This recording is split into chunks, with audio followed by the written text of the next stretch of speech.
The first demonstration video here will show how to build up the cantilever beam model. I will follow the sketch shown on a PowerPoint slide. So first I will make a model. I can keep the name model 1, but I can also rename it to beam. For this model I would like to draw a part, 3D deformable solid extrusion, and in the drawing window here I will now draw a rectangular shape. I can do that drawing on the window, but I can also do it by typing in coordinates, what I normally prefer to do. So now I have a rectangular shape,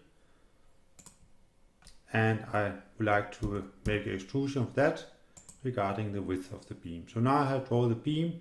We can see the coordinate system related to the beam model here. In order to make it easy to select different parts in our structure, we will define some set names. A set name for the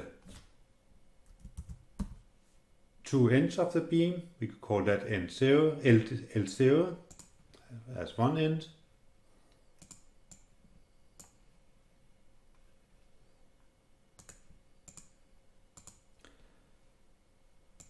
And the other end as L1.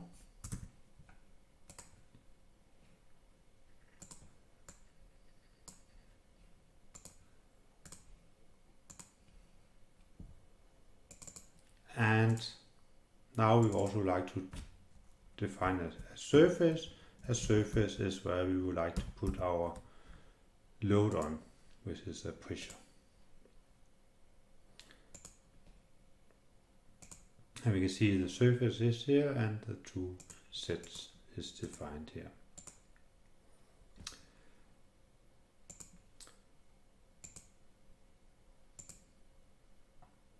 Now we can define the material.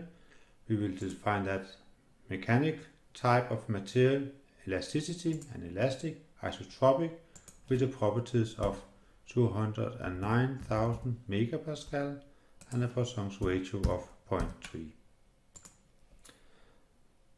We will define a section, and for a 3D solid, this is just a solid homogeneous, and we will connect that to the material. We now need to connect this section to our part we have drawn. Now we can just click on the shape, but I will just give it a better name, model, indicating as a full model we are looking at here. We select the part and say done, and we connect that to the section. Now we can make an instance based on this part we have drawn. So now we use the element we have made in the top part and make our model. So we take the part down, make it as a dependent, meaning that we are going to do the mesh on the part. So now we make this part 1, and we can see that all the set names and the surface is copied down from the part down to this to the assembly.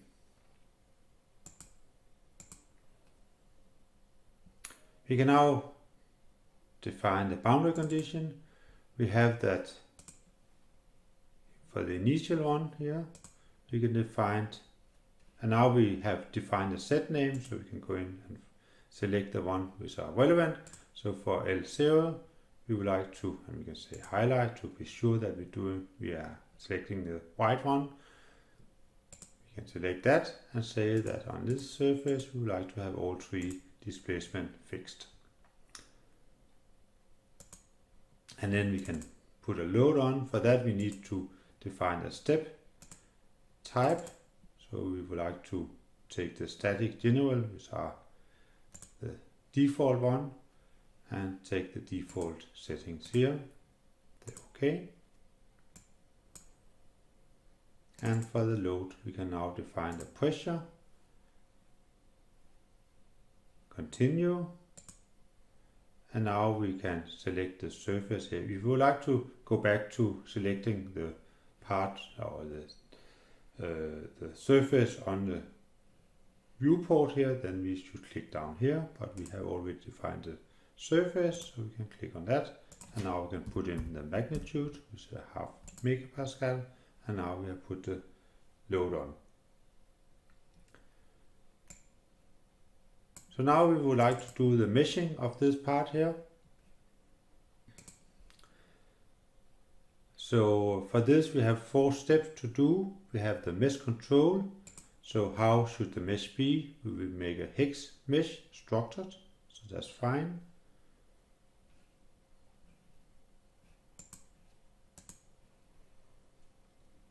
And we would like to define the element type. The element type is down here. So the element type of the model here is a 3D stretch element. And we would like to not use reduced integration, but using incompatible modes. Linear elements. You should be aware about that actually we have all 3 different kind of elements here, but it's only the hex element which are relevant because we will make the mesh completely of hex elements. So now we select the element type. We now need to define how large the elements should be, and we can go for the seed part here and say that the approximate size will be 10. So now we can actually see indication of the element size. We can also select different edges here and specify the number of elements or the element size on each edge of our structure. Now we are going to mesh the instance. So we are selecting the mesh here. It's not here, but up here. You should be aware about that at some of the menu point there's a small triangle. If you keep the mouse button down, then we can see the other selection possibility here. But here we just want to select that we would like to do the meshing, say mesh the part, and now we have done the mesh. We would like to define the output from our model. And here we have the field output. And we can remove all the predefined selection and say that we only want to have stress, strain, and displacement. We can also select, so now we can select that from the list here. We can also go down and select it in a menu point here. And this will be for the whole model. Then we would also like to have some history output. And again, here we are removing all the predefined values. We will not do this for the whole model, but only for the set. And we would actually like to take out the displacement along the one end of the beam and reaction force in the other end. So we can start with the reaction force. And for that part, we take the reaction force, which we can type If2, or we can also go down and find the reaction force here. So reactions here and reaction force, and now we want to have it in the 2 direction. So now we make a other history output for the other set, which are the set for the other end, where we would like to have the displacement out.